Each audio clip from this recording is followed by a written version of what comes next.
et il s'agit d'un restaurant flottant.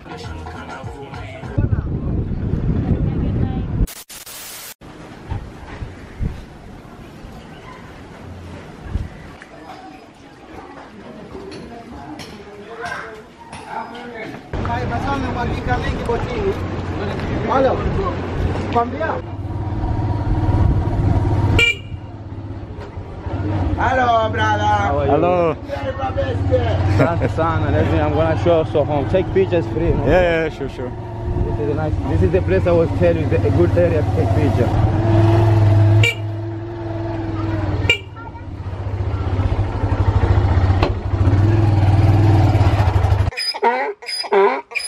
What's his name? Espectamala. Espectamala. Okay. All of this is your donkeys. Yes. You can ride. I can. Okay. Let's go. Je débute cette journée à dos d'âne. Je voulais faire une balade en âne aujourd'hui parce que j'avais vu que c'était possible de faire ça sur l'île de Lamou.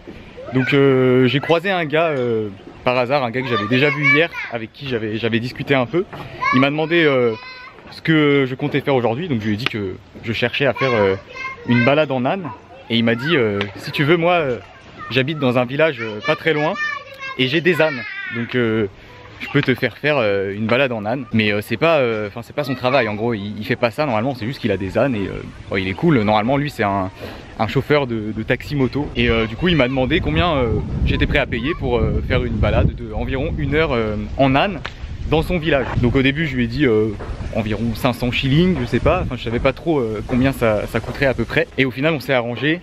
Et je peux faire cette balade pour 600 shillings, ça fait à peu près 4 euros. Il m'a emmené en moto dans son village, à peu près 5 minutes de là où je loge. C'est un petit village, voilà, un peu plus enfoncé dans l'île, où les touristes ne s'aventurent pas en général, il m'a dit.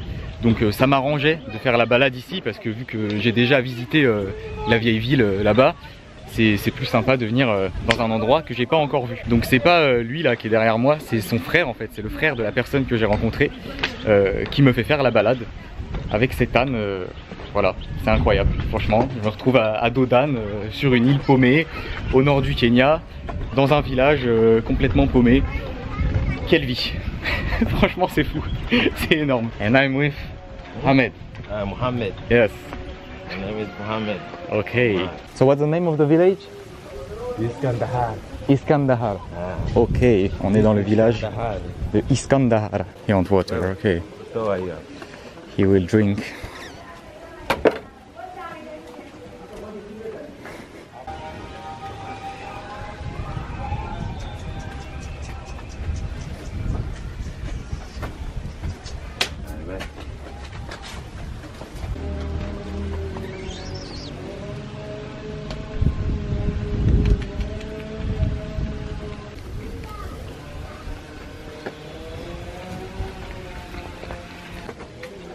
Okay, kitchen is look, Jumbo. Yeah.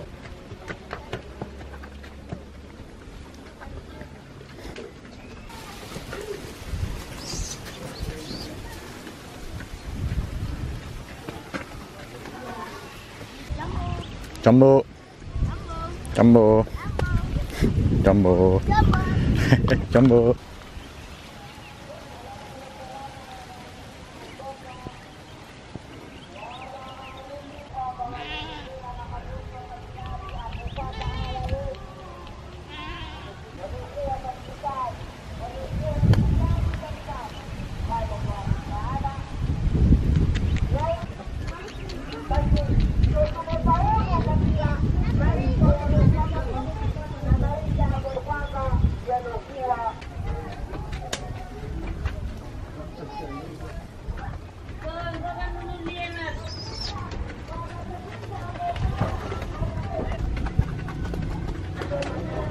Jumbo. Jumbo.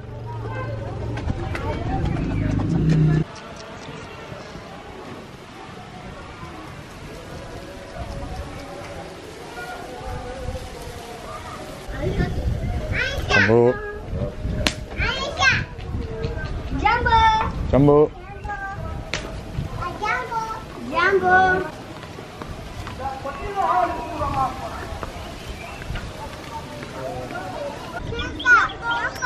Jumbo.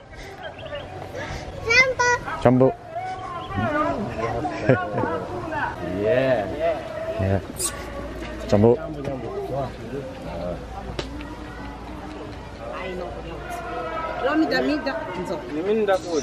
Ouais.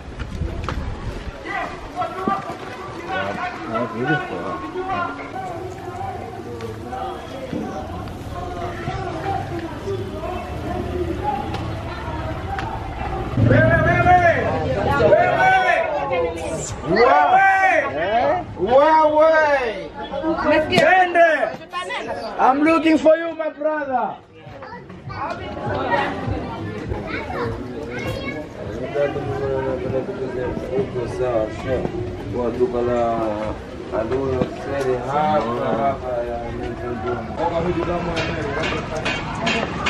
Yala, corona te voy a ir yo mo de gana.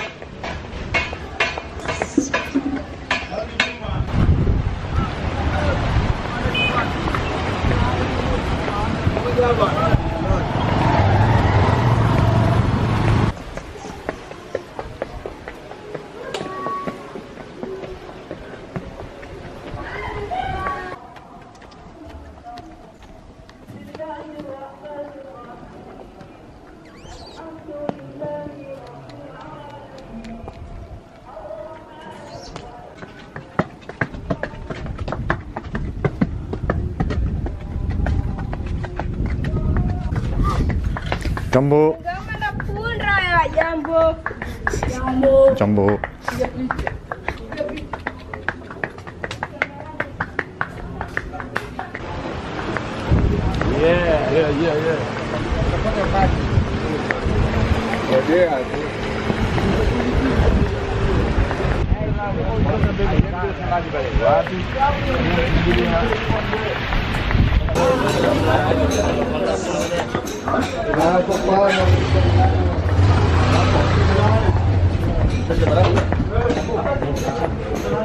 Fin de cette balade à dos d'âne qui au final aura duré même plus d'une heure, hein, je pense 1h15 environ. Dès que je passais là sur mon âne, tout le monde se retournait, tous les gens me regardaient. Après au final on est revenu sur le bord de l'eau ici vers mon logement et on a fait une balade tout le long de l'eau et dans les petites rues de la vieille ville aussi, donc c'était très sympa de passer dans les rues à dos d'âne comme ça. Franchement j'ai vraiment kiffé et du coup il m'a reposé ici sur la place principale. Là mon logement est juste derrière par ici. Bon par contre je vous avoue que plus d'une heure sur le dos d'un âne, à la fin ça commence à faire un peu mal au cul. Franchement c'est pas forcément très confortable, surtout que il n'y a pas d'étrier ou quoi, hein, t'as vraiment les jambes qui touchent pas le sol en l'air, donc voilà, ça commence à faire mal au bout d'un moment. D'ailleurs ouais, les ânes sont tout petits ici, mes deux pieds touchaient presque par terre, je crois que j'avais à peine ça là, si je voulais je pouvais toucher le sol sur la pointe des pieds. Là du coup il va être temps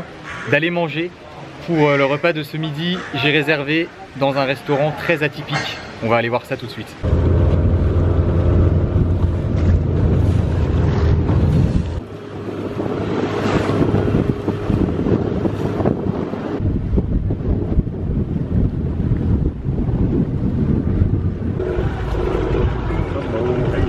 Jumbo. Me voilà arrivé au restaurant pour ce midi et il s'agit d'un restaurant flottant. J'ai dû prendre un bateau pour arriver ici. Au loin là, on voit l'Amou. C'est vraiment très sympa. Il y a aussi un bar, ils font des cocktails. J'aime beaucoup le concept franchement. On va voir ce que donne la nourriture.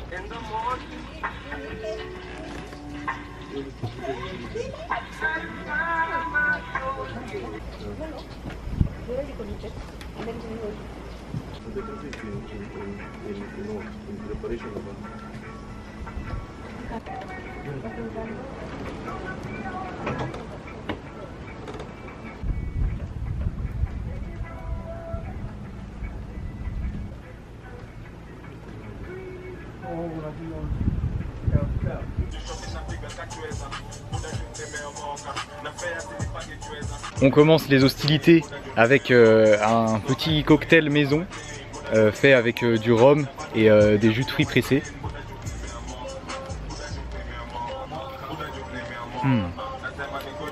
Pas mal du tout. C'est un endroit très appréciable. Franchement, vraiment calé ici. Il y a des canapés et tout, qui est au milieu de l'eau. C'est en mode cabane un peu. Vous voyez le plafond, c'est comme ça. Et c'est vraiment flottant, hein. C'est pas sur pilotis ou quoi. On sent que ça bouge comme si on était sur un bateau. C'est vraiment un truc flottant au milieu de l'eau, quoi.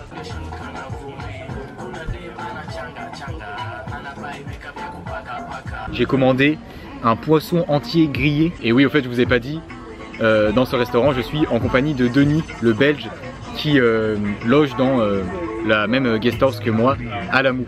On est venus ensemble ici et on va rester un petit moment, je pense, parce que il y a une bonne ambiance. Franchement, c'est vraiment cool.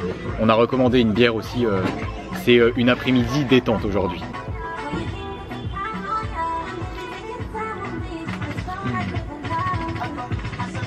Ça passe hyper bien. Le poisson grillé comme ça là, un vrai régal, avec le petit citron vert pressé dessus. Et avec ça, j'ai une assiette de riz. Et le tout, ça coûte 1000 shillings, ce qui fait environ 8 €.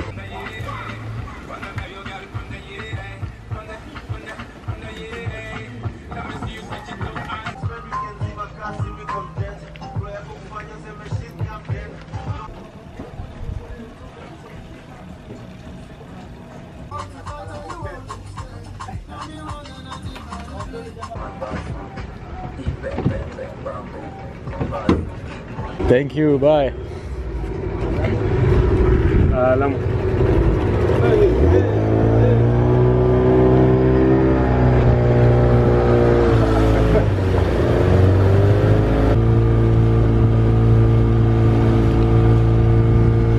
De retour sur la Moue, la traversée en bateau pour aller au restaurant flottant. Ça coûte 400 shillings aller-retour, ce qui fait un peu moins de 3 €. Et là, pour cette fin de journée, on a réservé une balade en bateau, un bateau typique d'ici qui s'appelle le Dhow, pour aller voir le coucher du soleil. On a payé 1500 shillings, ce qui fait environ 12 €. Là, on va rejoindre l'endroit où j'ai réservé tout à l'heure et on part là-dessus. Voilà à quoi ressemble notre bateau. C'est vraiment calé, franchement. On va être super bien.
Différent cette barrière là, mais Comment?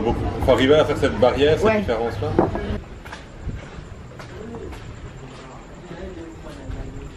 Je suis de retour dans mon logement après déjà cette balade en bateau très agréable, même si on n'a pas eu des couleurs incroyables pour le coucher de soleil.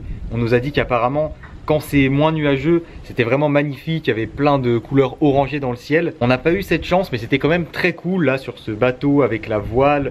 Il y avait des coussins, on pouvait s'asseoir, s'allonger. Ça a duré 2 heures au final, franchement j'ai beaucoup aimé. Après ça on est parti boire un verre sur l'île et on a rejoint une autre française qu'on a rencontrée hier par hasard. Donc ça fait qu'on est 3 francophones sur l'île, mais c'est pas tout parce que il y avait encore un autre français qui logeait dans ce logement qui maintenant est parti. Le bar où on a bu un coup, il y avait 2 françaises à la table à côté de nous.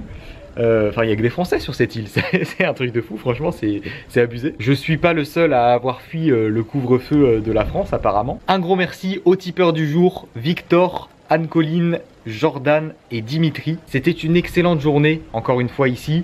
J'adore cette île de la Moue, franchement, c'est un petit coup de cœur. J'aime beaucoup l'ambiance qu'il y a. Si cette vidéo vous a plu, je vous invite, comme d'habitude, à mettre un gros pouce bleu, à vous abonner à la chaîne si ce n'est pas déjà fait. Et je vous dis à demain pour une nouvelle vidéo.